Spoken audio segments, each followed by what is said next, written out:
snap their fingers, and some people just sway back and forth. I just sort of do them all together. And now here is Elvis Presley. Here, baby.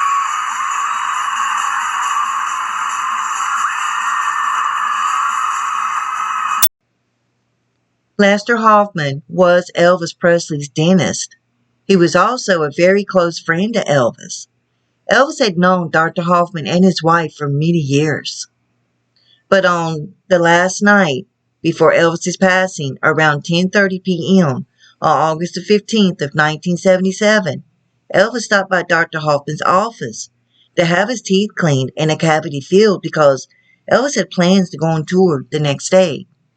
But sadly, that didn't happen because Elvis passed away on August the 16th of 1977. Dr. Hoffman passed away in January of 2006, but his wife Sterling talks about Elvis.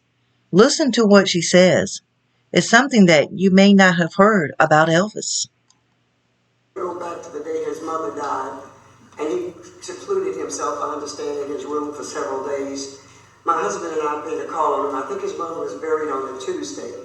And that Friday night, my husband and I paid a condolence call, and when we walked in the door, of course you had an appointment, the gatekeeper knew you were coming, so you gave your name and you were allowed entrance. We went in the door and there were a crowd of young people in the living room, and one of them turned to me and said, "Who are you here to see?" I said, "I'm here to make a condolence call on Elvis." He said, "He's not coming down. He hadn't been down since his mother was buried."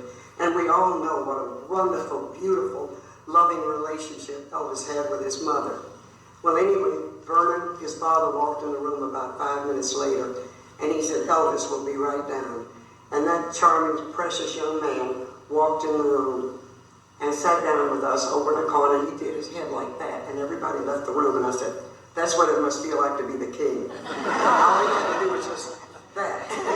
Everybody got up and left, and when he did this beautiful home for his mother, Graceland, and he said to me that night, he said, "Do you mind if I show you through my home and see what you think of it?" Because the paper made it sound so garish, which they did. So we walked through every room, and he said, "I want to apologize. I don't want you to go in my mother's room yet. I can't go in there, and I don't want to move anything," which, of course, was understandable because we know what his feeling was for his mother, which touched my heart. Thank you so much for watching. If you like this video, put a thumbs up, subscribe, and leave a comment below. And everyone, when you go out today, be safe, and God bless you all.